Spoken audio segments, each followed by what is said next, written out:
तासगाव येथील स्थानिक नेत्यांकडून नगर परिषद निवडणुकीची कोणत्याही प्रकारची चर्चा केली नाही.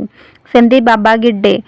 जिल्ह्यातील तासगाव नगर परिषदेची निवडणूक सुरू असून ह्या निवडणुकीमध्ये भाजप किसान मोर्चाचे प्रदेश सरचिटणीस संदीप आबा गिड्डे पाटील यांच्या ह्या निवडणुकीतील भूमिकेकडे लक्ष लागून राहिले होते.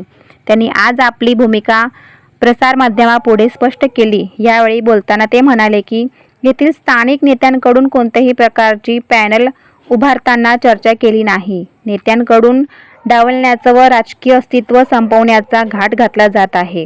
याबरोबर वरिष्ठांकडून ह्या बाबतचा कोणताही आदेश आलेला नाही असे सांगून त्यांनी जे शिल्लेदार उभे केले आहेत त्यांना निश्चित निवडून आणू असा विश्वास व्यक्त केला आहे. पाहूया संदीप बाबा गिड्डे पाटील यांनी काय भूमिका मांडली. बेधडक न्यूजसाठी मुख्य संपादक मुकेश बनसोडे. जाणीवपूर्वक मला म्हणता येईल की काही बातम्या पेरण्याचा प्रयत्न केला की मी कुठेतरी नाराज आहे.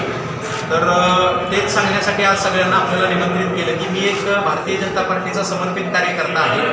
भारतीय जनता पार्टीचा आदेश जो आहे तो आदेश मानणारा कार्यकर्ता आहे. नगरपालिका निवडणुकीच्या संदर्भामध्ये त्या ठिकाणी अद्याप कुठल्याही प्रकारचा आदेश वरिष्ठांच्याकडून मला प्राप्त झालेला नाही.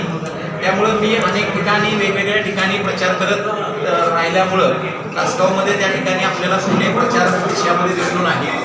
दुसरं असं आहे की तासगावमधली जी काही स्थानिक प्रचार यंत्रणा निवडणुकीची यंत्रणा आहे यांच्याकडून मला कुठल्याही प्रकारचा निरोप प्राप्त झालेला नाही.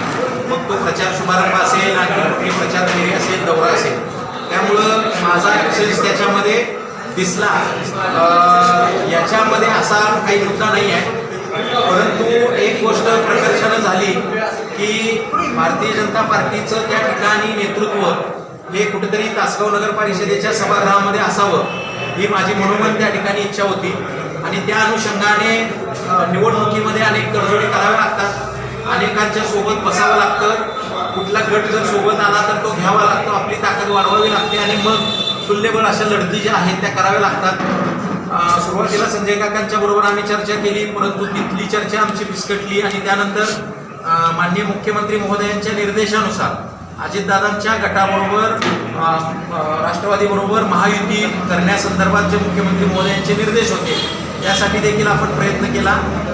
नगराध्यक्षपदाचा उमेदवार जे आहे ज्योतिताई अजय काका पाटील यांना घेऊन आपण एकंदरीत महायुती करावी अशा प्रकारचे निर्देश होते. परंतु काही स्थानिक त्या ठिकाणी पदाधिकाऱ्यांनी या निर्देशाला पूर्णपणे डावलून भारतीय जनता पार्टीचं स्वतंत्र पॅनल उभारलं. हे करत असताना माझे जे काही माझ्यासोबतचे सगळे शिलेदार आहेत तर या सगळ्या शिलेदारांना त्या ठिकाणी डावलण्यात आलं. त्यामुळं ऐन वेळेला काही शिलेदारांना राष्ट्रवादी काँग्रेस पार्टी अजितदादांच्या गटातनं उभारावं लागलं.